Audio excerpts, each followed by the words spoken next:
Good evening and welcome to another input and then also another guidance into meditation. We are investigating trust, faith, confidence. And the word I chose for this session is hope. The Relax and Grow community had a chance to give me some questions or some comments before I started preparing for this, and I've received a question I would like to read out to you now, and hopefully it's already been answered a little bit, but I might be able to answer it even a bit further now. And it goes as follows. How do we feel psychologically safety or trust in the model of Buddhism when the core principles are that everything is impermanent and brings suffering ultimately, which are not comforting or don't feel safe? So I hope I already given you a few tools how you can physically and mentally establish this feeling of safety and this feeling of trust. But then there also comes a deeper level that we hopefully will touch on now and also later, where we get in touch with the Dhamma, where we get in touch with the truth, with how things are. Not how we want them to be, but how they are. And when we do that in a very deep sense, and when our trust has grown a lot and become conviction, we really know that these teachings are correct and that the way the Buddha described this world, that it actually is so. What happens then is we let go. We let go into how the things are. We learn to flow with them. We learn to grow. And that is what ultimately reduces the suffering and what ultimately leads to liberation. But it's very, very important that we start at the right point and that we establish safety, that we establish a feeling of home. That's why I also had these two sessions before, and that we also look after our bodies, that we make sure we rest well, we sleep well, we exercise, we look after the vehicle, we look after the physicality, but we realize that the mind is the most important part, and that the mind, when it understands deeply and when it lets go, that it is filled with ease, with joy, with happiness. Also, one thing I wanted to mention here is that when you feel uncomfortable during meditation, what do you do? So, of course, you use all the tools, you use all the resources to be with it, to be kind to it, and to persist for a little while. So we don't just run away or turn away straight away. But we also want to make sure that this feeling of groundedness, this feeling of safety, doesn't get lost altogether. That we basically are in the right mood, that we feel we have the capacity to actually engage. And if that starts to wane during meditation, then I encourage you to, for example, come back to the picture of the tree, come back to the picture of the parent holding the child. What you also can do, if it really gets very, very strong and you feel you are pulled away in the wrong direction, please open your eyes. It's no problem to open your eyes and to just reconnect with the room, to reconnect with your body in a way, that helps you. So opening your eyes is one thing, and just, looking at nature or finding something again that grounds you, that makes you feel at home. You can also do this in a physical sense. So you don't have to follow whatever I am suggesting if that is not conducive, if it's not helpful, if it's not bringing up joy, energy, relaxation. Then you can, for example, focus on your feet, or you can focus on your hands. Very often those two areas are quite neutral or actually even pleasant. You might find a bit of tingling there, you might find a bit of warmth there, and you might also find that they help you to ground yourself, to get back into this kind of zone of safety. But then we also have to be careful that we don't overemphasize comfort.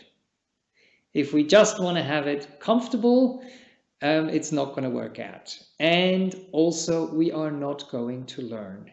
Learning happens when you get a little bit out of your comfort zone. And that's when you have developed enough trust in a person or in a teaching or in an environment where you feel safe enough to do a few steps into this growth area, into this comfort area, where it is, though still safe enough, so you feel okay, but you need a bit of courage, you need a bit of bravery in your life and also in meditation. It's like with the parent who looks after the child and takes a lot of the responsibility, but there comes a time where the responsibility has to be given to the child, and also the trust has to be given to the child, so they can learn and they can grow in life, in their relationships, how they relate to their bodies and how they relate to their minds. So we can't do that for them. We just give them the space and say, you can always come back. Check in with me, I'm here for you, I will support you, I'll try to guide you, I'll try to reassure you. But basically you will become an adolescent, an adult at some time yourself, and then you have to manage problems, then you have to manage things that arise which are uncomfortable by yourself. So you want to trust them and you want to let them explore. You want to let them go out and find out how life works for them, get their own experiences and learn their own lessons. And that's the same thing in meditation. Like if our mind is like a little child that we hold, that we care for, that we take responsibility for in the beginning, but the more independent it becomes, the more experienced it becomes, the more we can actually trust it, that it will do the right thing and that it will be able to meet those adversities in life, that it will be able to meet those things that we describe as problematic, and will find ways to reframe them, to look at them in a different way, and to learn from them. So that's when we start to take this leap of faith. So we leap into the unknown. We leap into those uncharted waters with trust and confidence. And the word that I would like to describe a little bit more, this time also with some slides, is hope. And Václav Havel, he was a writer and then also later became the president of the Czech Republic, where my parents are from. And Czech is my native language. And yes, I have my relatives still over there. So we are, myself and my brother and my sister, we're the first generation that was born in Switzerland and became Swiss. But our heritage, our ancestors are from Czech Republic, and they were going through very, very difficult times. And Václav Havel was actually the person who opened the borders again to the West and made it possible for my parents and the whole family to return and see our relatives after 30 long years that they have been living in Switzerland happily, but they weren't allowed to go back because Czech Republic considered that they fled and they weren't welcome anymore. So let's see what Václav Havel had to say about hope. So when we talk about hope, or how we use the word hope, very often I feel is a bit shallow. So we might say, I hope it all turns out well, or we might write in a message, I hope you're healthy, I hope you're happy, I hope you're well. It doesn't mean that those words don't have a meaning, but hope can be understood in a much more powerful and deep sense. So let's see what Václav Havel had to say about this.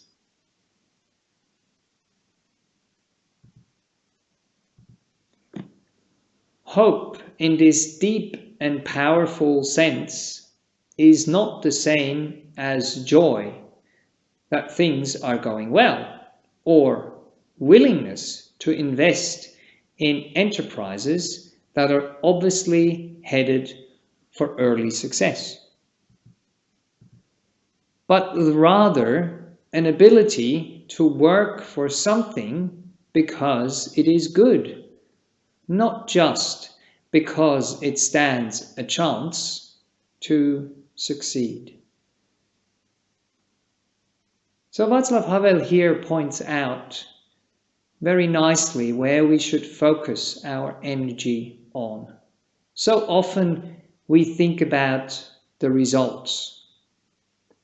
And it's true, it's important to know in which direction we are walking, where we kind of want to head, but that happens from the other end. It happens from the intentions we have and from an understanding what is wholesome and what is unwholesome. So if we align ourselves with the wholesome, with the good, if we have wholesome and good intentions and put those causes into place, then we know we are walking in the right direction. He carries on to say, the more unpropitious the situation in which we demonstrate hope, the deeper that hope is. Unpropitious basically means if something is unfavorable or if something is not really promising success, then hope is definitely not the same thing as optimism. As just thinking, oh yeah, she'll be right, as we say in Australia here. It will be all right. It actually needs effort. It needs conviction. It needs commitment. And it needs the alignment and then walking in the same direction for an extended period of time. So we also have to preserve. And then here is the quote I used to have on my bed. That's why I remembered this. This is kind of the pithy part of the quote. It is not the conviction that something will turn out well, but the certainty that something makes sense, regardless of how it turns out. I think that is a very nice definition of this type of hope. It is not the conviction that something will turn out well, but the certainty that something makes sense, regardless of how it turns out. And then Václav Havel here continues after a little while in the text and says, "It is also this hope above all which gives us the strength to live and continually to try new things, even in conditions that seem as hopeless as ours do, here and now."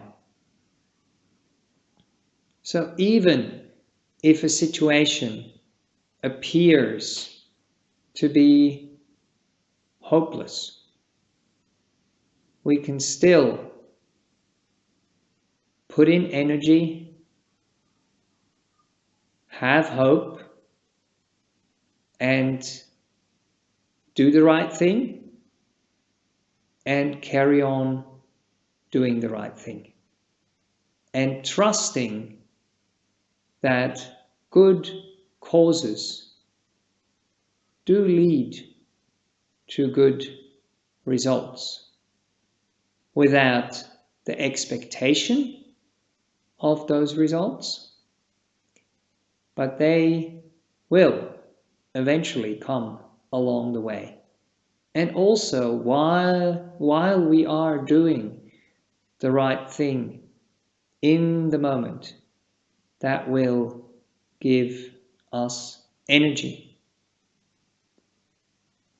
And also, when we know that we are doing the right thing, when we are understanding, grasping, maybe not the right word, holding what is happening in the right way, then the mind can let go. And then causes and conditions can come together in sometimes unexpected ways. So if we hope in this powerful, helpful, wholesome way, then there is opportunity for things to happen. Then we are open.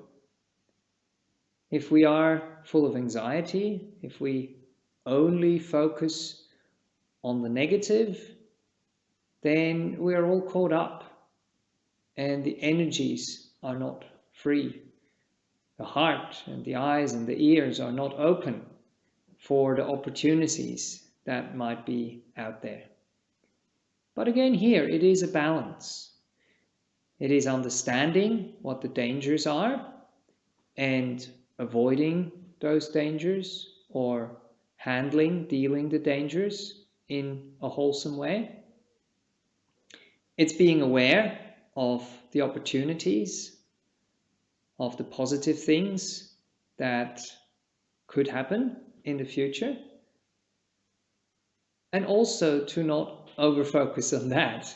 So Buddhism is realistic. We remain grounded.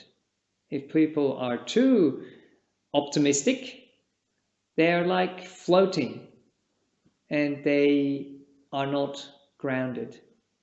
If people are too pessimistic, they are frozen. They are lying on the ground.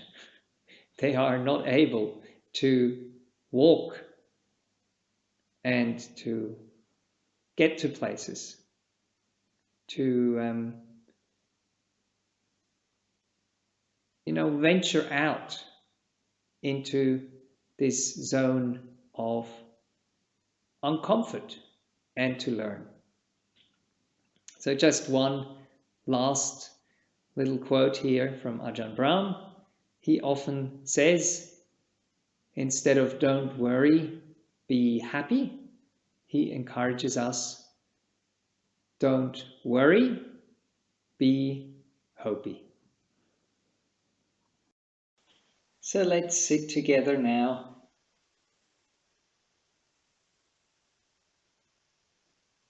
And put this into practice.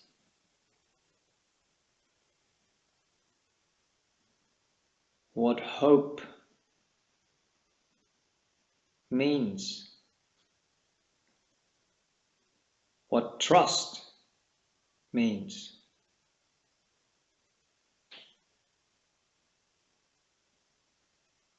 And how this leap of faith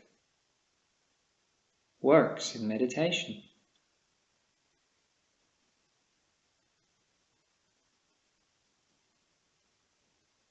So find a way to arrive in your body,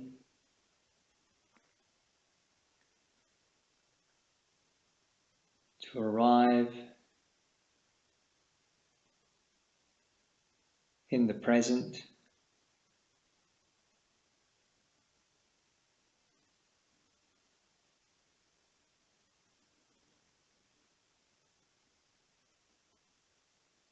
Closing your eyes gently if you haven't already done so. All the way, or leaving them slightly open if that feels better.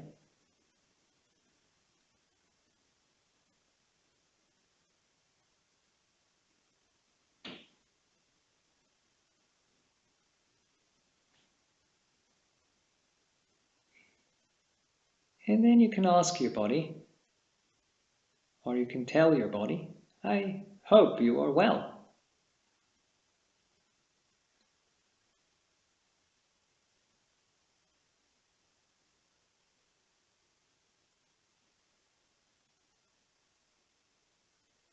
But we don't just hope, we also put the causes into place. We may wish our body, may you be well.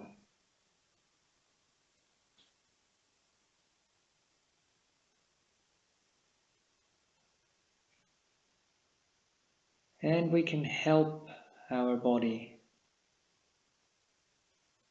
to increase its well-being if we don't tense up with anxiety,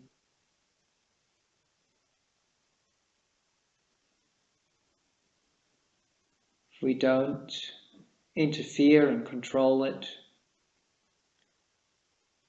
if we support it, if we encourage it, if we trust it.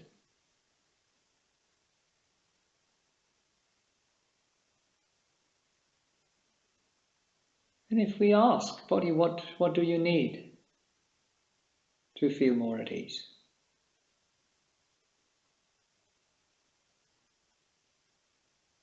Not assuming, not coercing it, but asking and listening.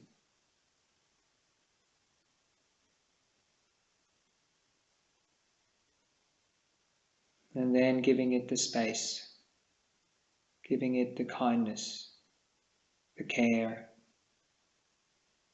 it needs right now.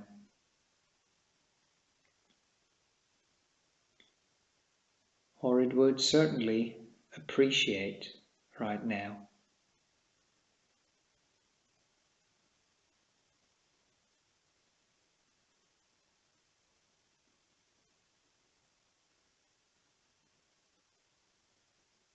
Basically, getting out of the way.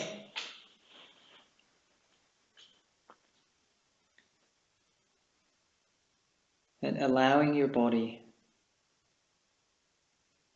to relax.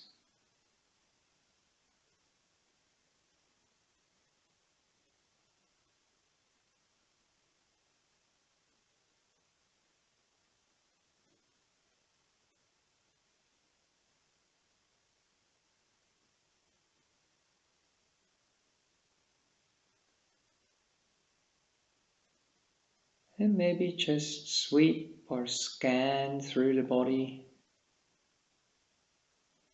in a more global fashion, starting at the top of the head and then moving down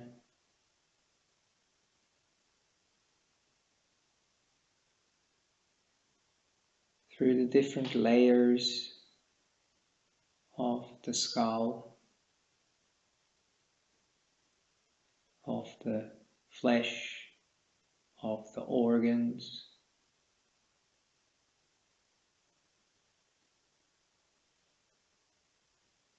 Checking in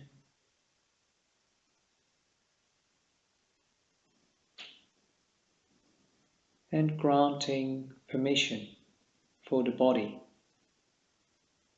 to do what it needs to do.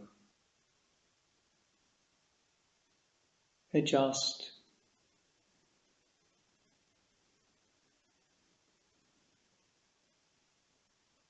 or just loosen.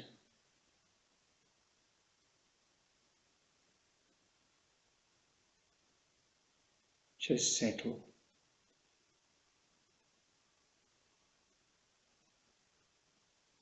Once the head is done, moving through the neck,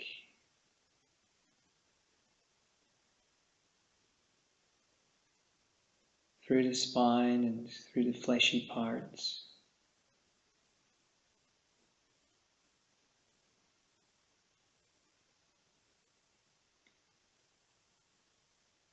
Through the shoulders,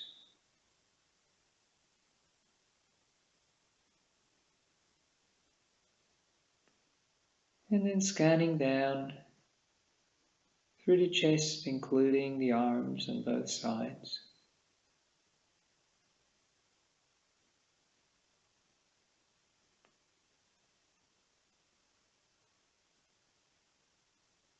Following the spine.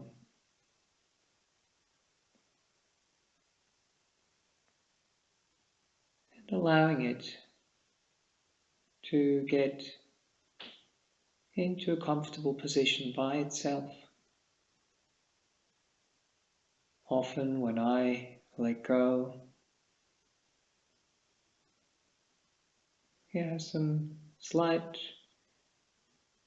cracklings in the spine when it relaxes.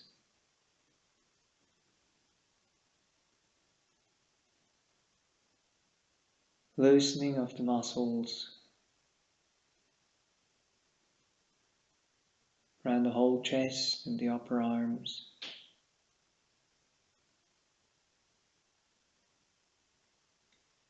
Moving down to the belly, the lower part of the back,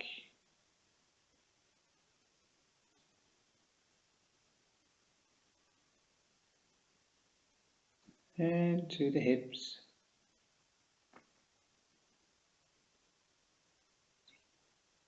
Which brings you roughly to the elbows as well.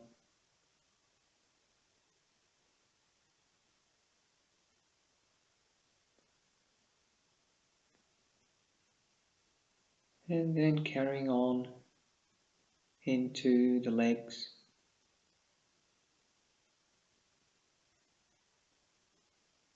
The lower parts of your arms.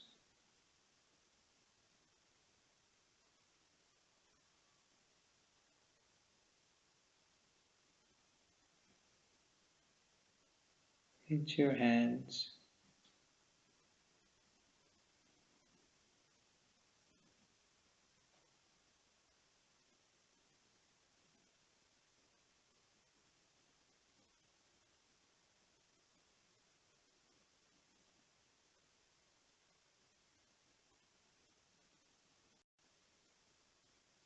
And then carrying on down to the knees.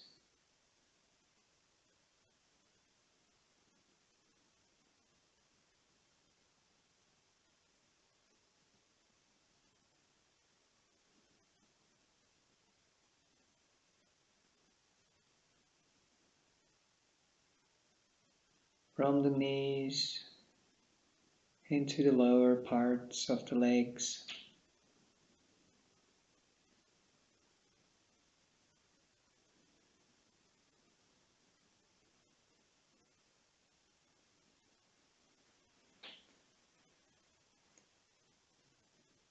All the way to the feet.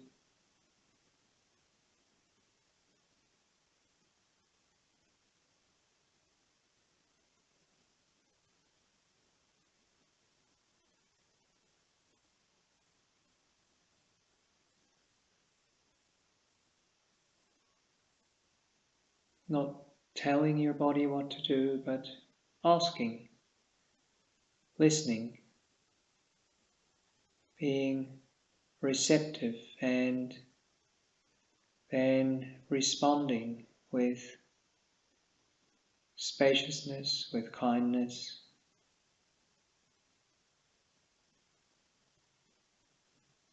with well wishes towards your body.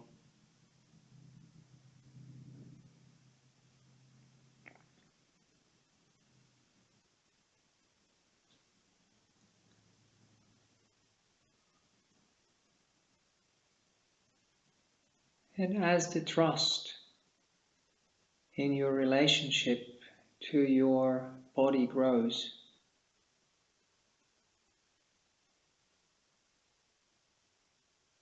then you can sit down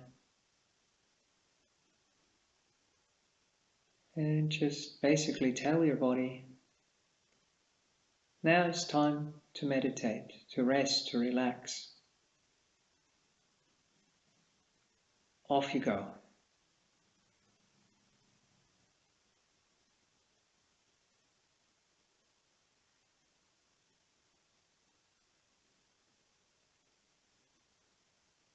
Take this leap of faith,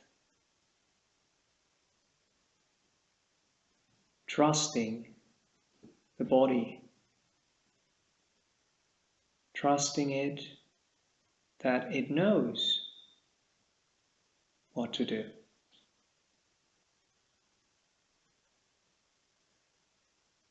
That it knows best how to relax, where to relax.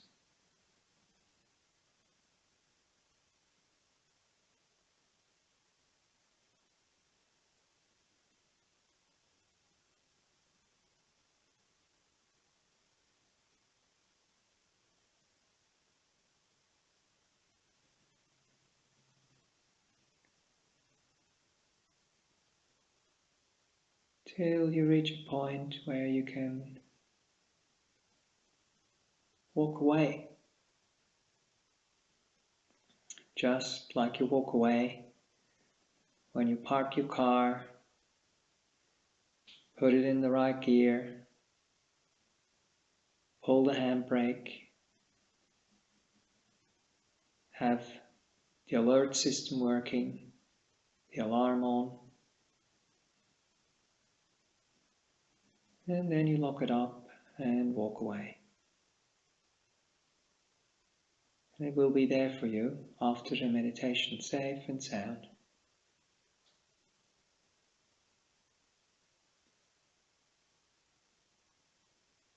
Don't have to worry about it.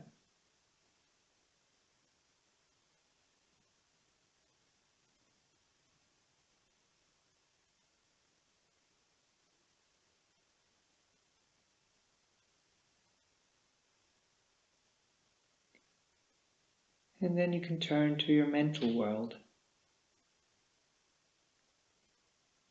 and ask your mind, what do you need now, dear mind?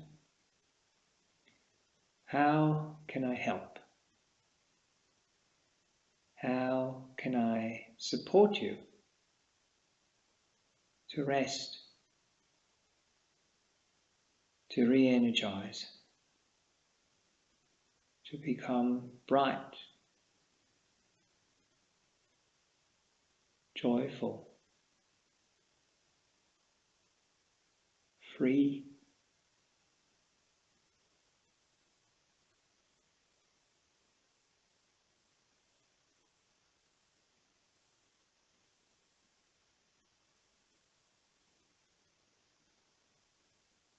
And then also on this level of the meditation, trusting the mind,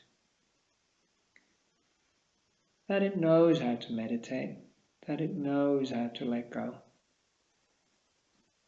that it actually knows how to relax, slow down, to settle, to be still.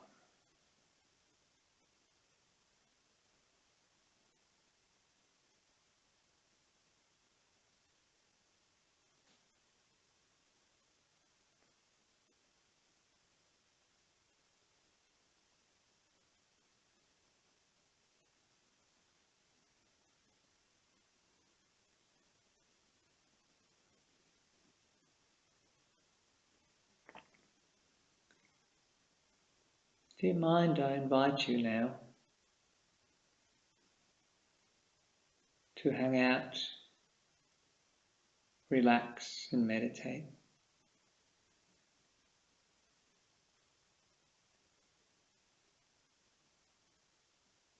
Slow down and to just be.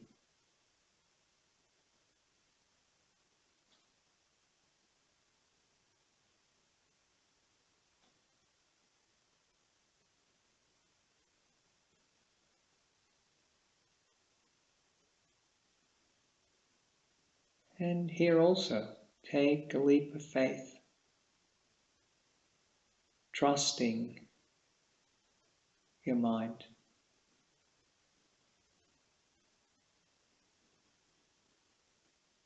Trusting that it has heard enough, learned enough,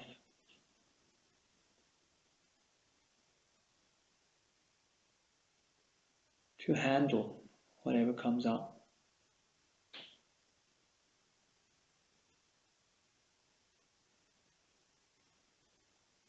All we have to do is give it space, give it this feeling of safety and reassurance. Yeah, I'm here, mind.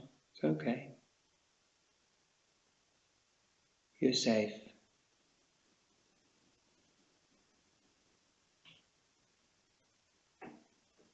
We're grounded.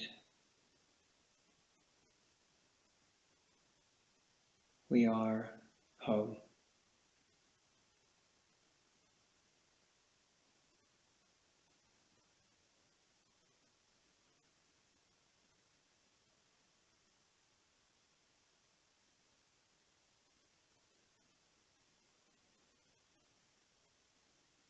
Let it unravel.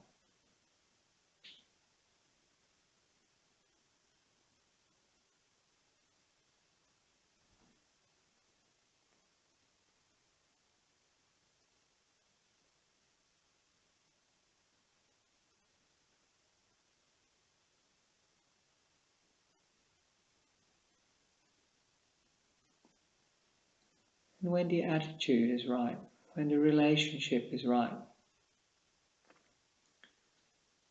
relaxation, ease, energy will start arising. Gently, softly at the beginning,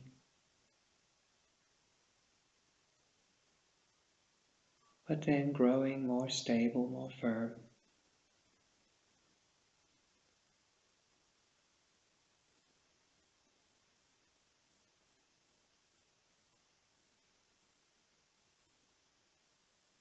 More supportive.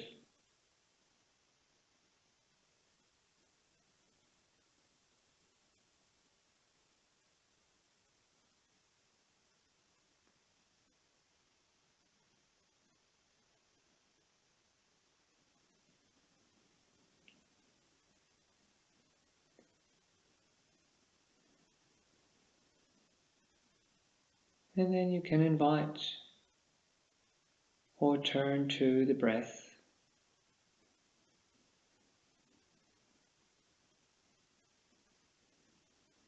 Just kept us alive for all these years. reliably so.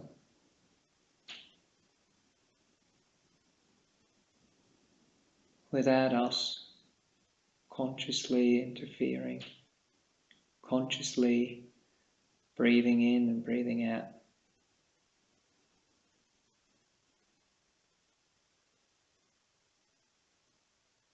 Surely we can trust the breath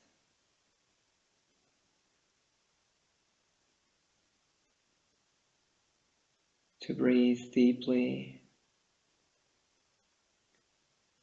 or to breathe a bit more shallow and short. Whatever is needed.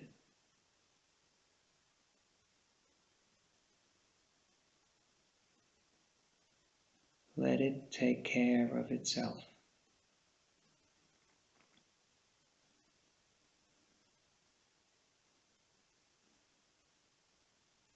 The best way you can take care of it is to give it the space it needs and to trust it.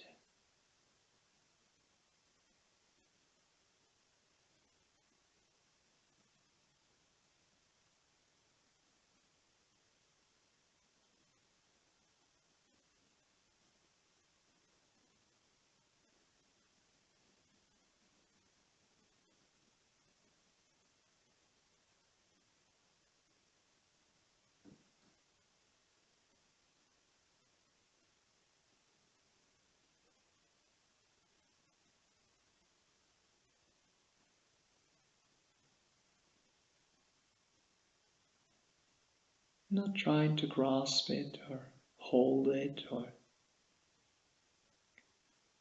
pin your attention on it. Just hanging out.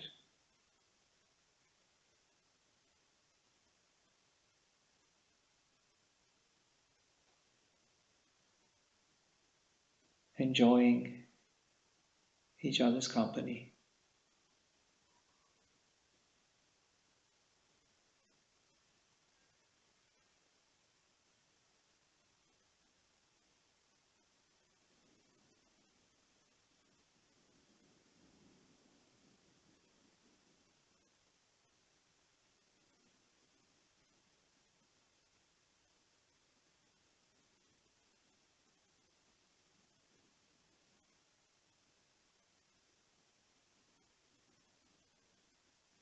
Please carry on with the meditation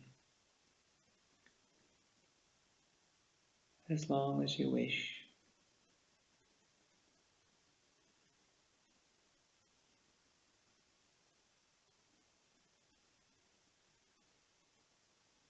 Trusting the natural process of meditation,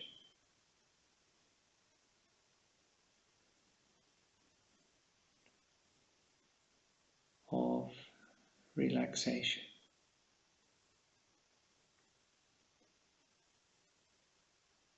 of stillness and peace.